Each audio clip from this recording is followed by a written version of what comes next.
Abhay was busy with his family and business. So, to arrange another meeting was not possible. Yet, from their first encounter, Abhay had considered Bhaktisiddhanta Saraswati his spiritual master, and Abhay began thinking of him always. I have met such a nice, saintly person. Whenever possible, Abhay would seek out Srila Bhaktisiddhanta's disciples, the members of the Gaudiya Mutt. As for Gandhi's movement, Gandhi had suffered a bitter setback when his non-violent followers had blundered and committed violence during the protest. The British, the British had taken the opportunity to arrest Gandhi and sentence him to 6 years in jail. Although his followers still revered him, the nationalist movement had lost much of its impetus. But regardless of that, Abhay was no longer interested. Srila Bhaktisiddhanta Saraswati had defeated his idea that the nationalist cause was India's first priority. He had invoked Abhay's original Krishna consciousness, and Abhay now felt confident that Bhaktisiddhanta's mission was a real priority. Srila Bhaktisiddhanta had invited him to preach, and from that moment, Abhay had wanted to join the Gaudiya Mutt as one of Srila Bhaktisiddhanta Saraswati's disciples. But now, instead of his political inclinations, it was his family obligations that stood in the way. He was no longer thinking, first, let us become an independent nation, then preach about Lord Chaitanya. Now he was thinking, I cannot take part like the others. I have my family responsibilities. And the family was growing. In 1921, Abhay and his wife had had their first child, a son.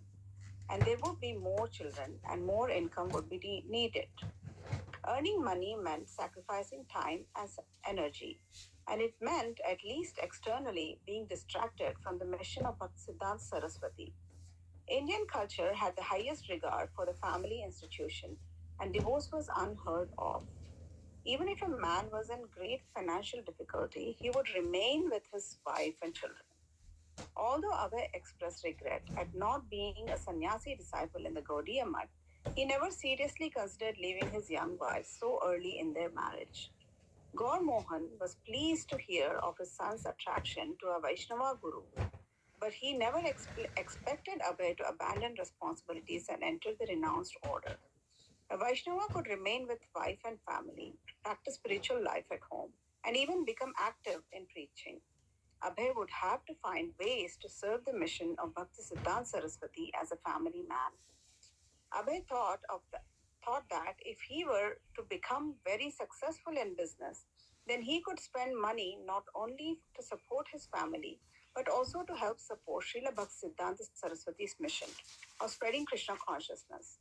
An astrologer had even predicted that Abhay would become one of the wealthiest men in India.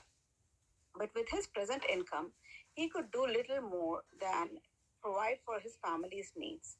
He thought he might do better by trying to develop a business on his own.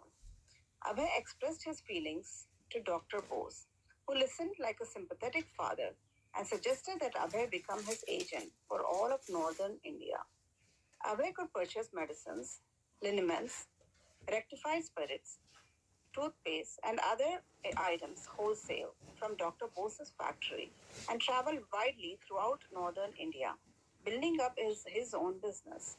Also, Abhay had enough experience with Bose's laboratory that he could try to make and market some of his own medicines and products. Dr. Bose and Abhay decided that the centrally located city of Allahabad would be a good place for Abhay to make his headquarters. In 1923, Abhay and his wife and child moved to Allahabad, a 12-hour train ride northwest from Calcutta. The British had once made Allahabad the capital of the United Provinces, and they had built many good buildings there, including buildings for a high court and a university. Europeans and affluent Indian families like the Nehrus lived in a modern, paved, well-lit section of town. There was also another older section with ancient, narrow streets closely lined with buildings and shops. Many Bengalis resided there, and it was there that Abhay decided to settle his family.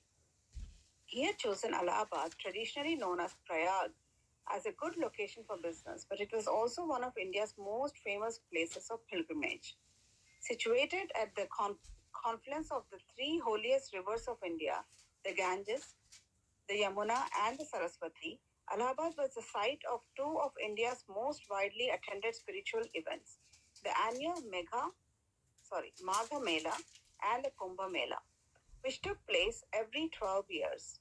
And in search of spiritual purification, millions of pilgrims from all over India would converge here each year at the time of the full moon in the month of Magha, January, and bathe at the junction of the three sacred rivers. Anyone else would like to read for a couple of minutes? Yes, okay.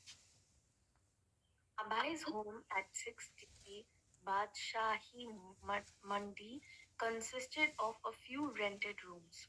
For his business, he rented a small shop in the commercial center of the city at Johnston Gang Road, where he opened his dispensary, Prayag Pharmacy, and began selling medicines, tinctures, syrups, and other products manufactured by Bose's laboratory. He met an Allahabad physician, Dr. Ghosh, who was interested in a business partnership. So, Abai asked him to become his attending physician and move his office to Prayag Pharmacy. Dr. Ghosh consented and closed his own shop, Tropical Pharmacy. At Prayag Pharmacy, Dr. Ghosh would diagnose patients and give medical prescriptions, which Abai would fill.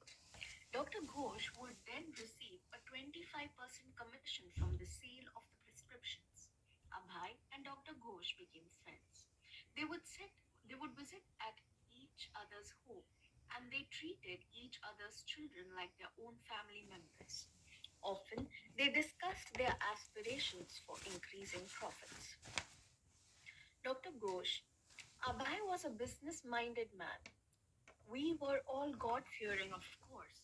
In every home, we had a small temple, and we must have deities. But he used to always talk about business and how to meet family expenses. Although at home, Abhay wore a kurta and dhoti, sometimes for business he would dress in shirt and pants. He was a good looking, full mustached, energetic young man in his late 20s. He and Radharani Di now had two children. A daughter was born after they had been in Allahabad 1 year. Gaur Mohan, who was now 75, had come to live with him and as had Abai's widowed sister, Rajeshwari, and her son Tulasi. Gaur Mohan mostly stayed at home, chanted on his beads, and worshipped the Saligrama Sila deity of Krishna. He was satisfied that Abhay was doing right, and Abhay was satisfied to have his father living comfortably with him and freely worshipping Krishna. Okay, we can stop there.